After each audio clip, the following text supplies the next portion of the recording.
A morning devotion from Oil and Wine.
to say to us, saints of God, God is turning towards us in this hour that we may be prepared for the days that are ahead of us. हमारे जीवन की आने वाले दिनों के लिए हमको तैयार करने के लिए आज रात काल भी प्रभु यीशु मसीह हमारी ओर देख रहा है. May we take heed to his word which is ministering to us in these days. और इन दिनों में जो परमेश्वर हमसे वार्तालाप कर रहा है उसको ध्यान से सुने.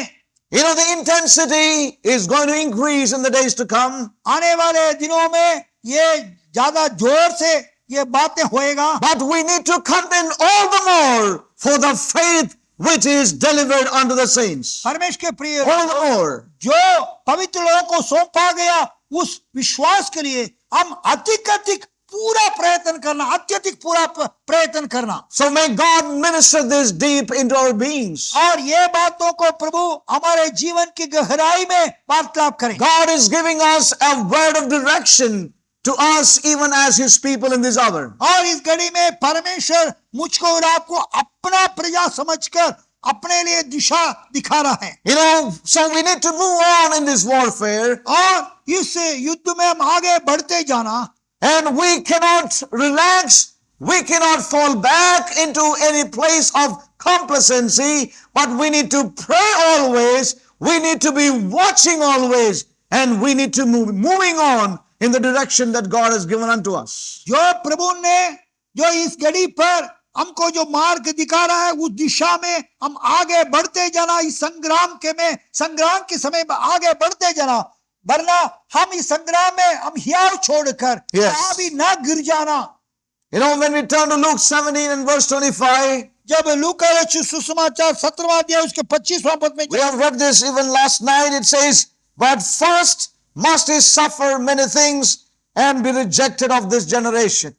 लूका 17:25 में कल रात को भी हमने पढ़ा था, परंतु पहले अवश्य है कि वो बहुत दुख उठाए और इस युग के लोग उससे तुच्छ टकराए. Yeah, so we see the cross coming in first. और हम इसमें देखा था पहले क्रूस आता है. That first is the cross, saints of God. परमेश्वर के प्रिय लोगों, मेरे और आपके जिनमें सर्वप्रथम आने वाली बात है क्रूस. Cross is the way of the Lord. क्योंकि क्रूस जो है प्रभु का मार्ग है. To bring God's end into its fulfillment, or to bring God's end into this earth. और अर्थात इस पृथ्वी पर परमेश्वर की सारे उद्देश्यों को पूरा होने का, लाने का यही क्रूस ही मार्ग है. So we find that cross has to come first even in our lives. हमारे जिनमें सर्वप्रथम क्रूस आना है, क्रूस के काम आना है. Then we see that the battle really begins. और तब हम देखेंगे उधर से ये आत्मिक संग्राम, आत्मिक युद्ध या आत्मिक जंग, रूहानी जंग जो है आरंभ होगा. Jude says, contend for the faith. और यहूदा ने कहा इस विश्वास के लिए पूरा यत्न करो. And how long are we to contend for the faith? और कब तक हम इस विश्वास के लिए पूरा प्रयत्न करते And रहना. we turn to the book of Ephesians. और एफिसियों की पत्री की The book of Ephesians tells us how long we need to contend for the faith. और कब तक या कितने समय तक इस विश्वास के लिए हम पूरा प्रयत्न करते रहना. Yes, when we turn to verse 13 of chapter 4 and verse 13. और इफिसियों की पत्री अध्याय 4 May God open our eyes to see this. प्रभु हमारे आंखों को खोले इन बातों को Till देख. we all come in the unity of the faith. कब तक? जब तक कि हम सबके सब विश्वास के पहचान में एक ना हो जाएं, विश्वास में एक ना हो जाएं. Till we all come in the unity of the faith. जब तक कि हम सबके सब उस विश्वास में एक ना हो जाएं. Ephesians chapter 4 verse 13 tells us that this battle for the faith will continue until we come into the unity of the faith. परमेश्वर के प्रिय लोगों, एफिसियों की पत्री अध्याय 4 13वां पद में यही बताया जाता है. मेरा और आपका विश्वास का पूरा यत्न करने का जो युद्ध जो है जब तक चलते रहेगा, जब तक मैं और आप उस विश्वास में एक ना हो जाएं. Saints of God, listen carefully. परमेश्वर के प्रिय लोग ध्यान से सुनिए. Jude exhorts us in his letter, contend for the faith. और यहूदा ने अपनी पत्री में पवित्र लोगों को उत्साहित करता है, इस विश्वास के लिए पूरा यत्न करो। For the faith that was once delivered unto the saints. वो विश्वास जो पवित्र लोगों के लिए एक बार सौंपा गया। And here the apostle Paul says, यहाँ यफुसियों की पत्री में पौलुस प्रेरित ये कहता है कि that we need to contend for that faith until we all come into the unity of the faith. हम उस विश्वास के लिए जब तक मैं और आप उस विश्वास में एक ना हो जाएं, Yes. तब तक मैं और आप इस विश्वास के लिए पूरा प्रयत्न करते रहना है। Jude says, contend for the faith that God has purposed for us in Christ Jesus. और यहूदा कहता है उस विश्वास के लिए आप पूरा प्रयत्न करो जो परमेश्वर ने अपने पवित्र लोगों को एक ही बात सौंपा था। Paul makes it very clear that we have to contend, we need to be in this warfare until we come into that unity of the faith and of the knowledge of the Son of God, unto the perfect man or a perfect man, unto the measure of the stature of the fullness of Christ. Hallelujah. पौलुस प्रेरित ने Until then, we have to contend for the faith, saints of God. प्रिय लोगों, पौलुस प्रेरित ने कितना समय तक मैं और आप इस विश्वास के लिए पूरा प्रयत्न करना, ये बातों को यफुसियों की पत्री अध्याय 4:13 में इस प्रकार यह कहता है, जब तक मैं और आप इस विश्वास में एक ना हो जाएं, Yes. तब तक हम इस विश्वास के लिए पूरा यत्न करते रहना। इतना ही नहीं, और आगे ये भी पौलुस ने कहता है, और परमेश्वर की पुत्र की पहचान में एक होना और एक सिद्ध मनुष्य बन जाना और मसीह के पूरे ढीलों तक हम बढ़ जाना। Yes.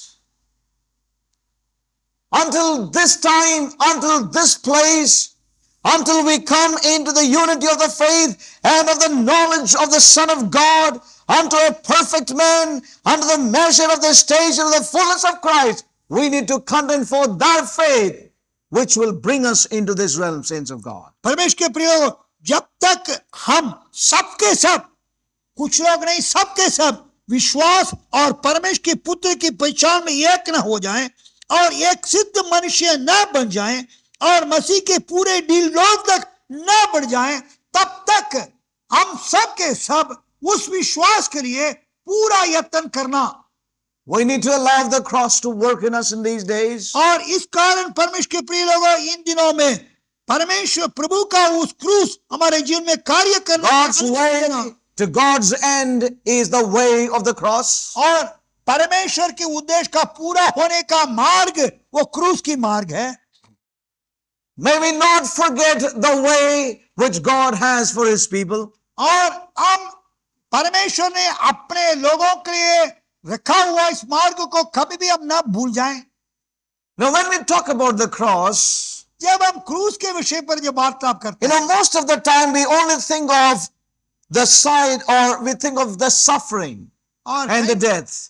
और कई बार क्रूस को अर्थ यही हम समझते हैं, जो हम कष्ट झेलते हैं या मृत्यु होती है, उसी को हम क्रूस कहकर समझते हैं। But whenever we read the scriptures, in most of the places, when the mention of the cross is, it's inclusive of resurrection. और Hallelujah. जहां परमेश्वर की वचन में जहां क्रूस की शब्द उल्लेख किया गया है, उसमें पुनरुत्थान भी सम्मिलित किया गया है। The Lord's cross is inclusive of his resurrection and also ascension. Please remember that. परमेश्वर के प्रिय लोगों, कृपया इस बात को ध्यान दीजिए, क्रूस, जो प्रभु का क्रूस, ये शब्द जहां उल्लेख किया गया है और इन बातों को बताता है प्रभु यीशु मसीह का पुनरुत्थान तथा उसके बाद में और स्वर्ग आरोपण। For example, when we turn to the book of Philippians, फिलिपियों की पत्री chapter 2, और उसका अध्याय 2, verses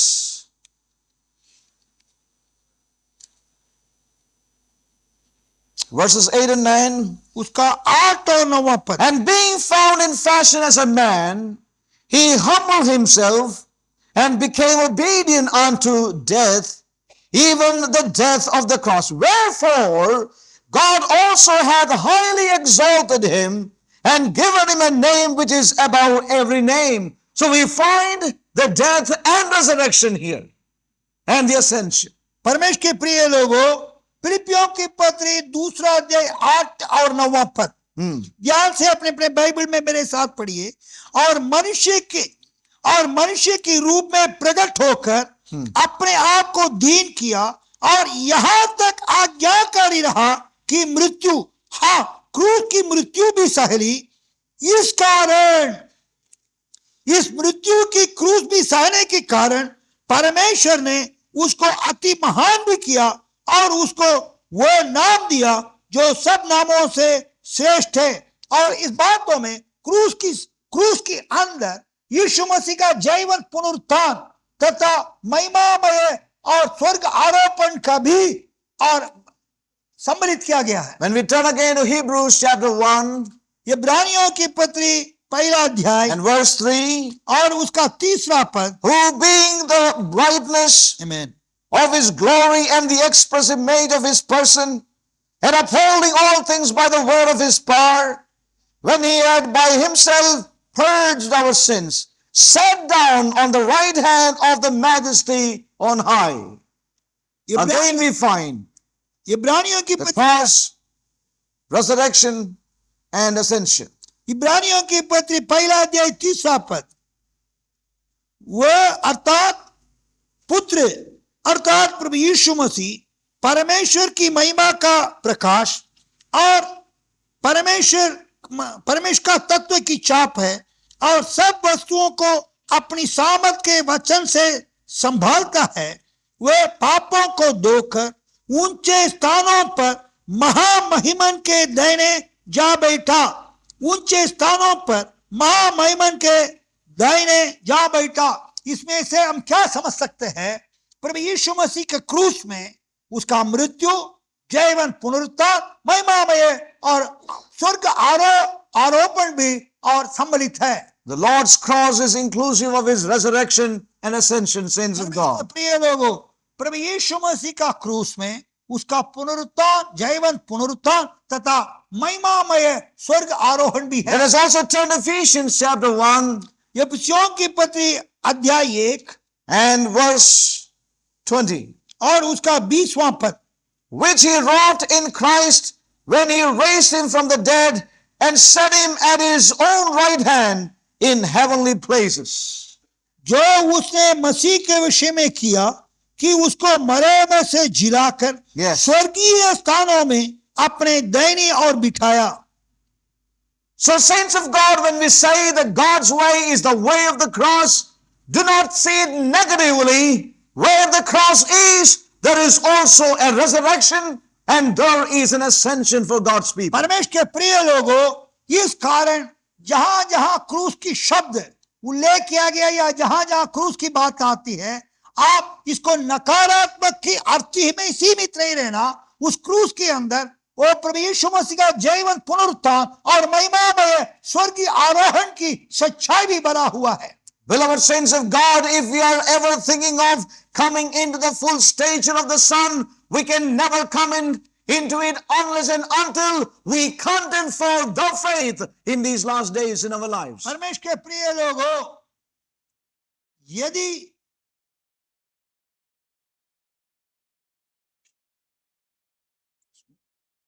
we can never come into the fullness of Christ.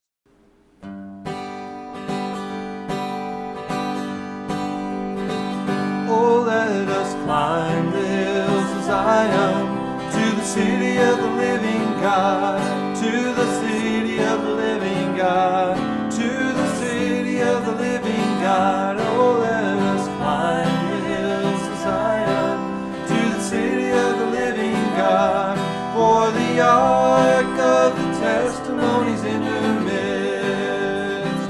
Oh, let us climb the hills of Zion to the city of the living God, to the city of the living God, to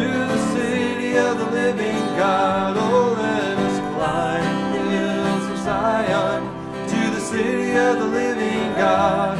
For the ark of the testimonies in her midst. Oh, let us climb the hills of Zion to the city of the living God, to the city of the living God, to the city of the living God. Oh, let us climb the hills of Zion to the city of the living God. For the ark of the testimonies in her midst.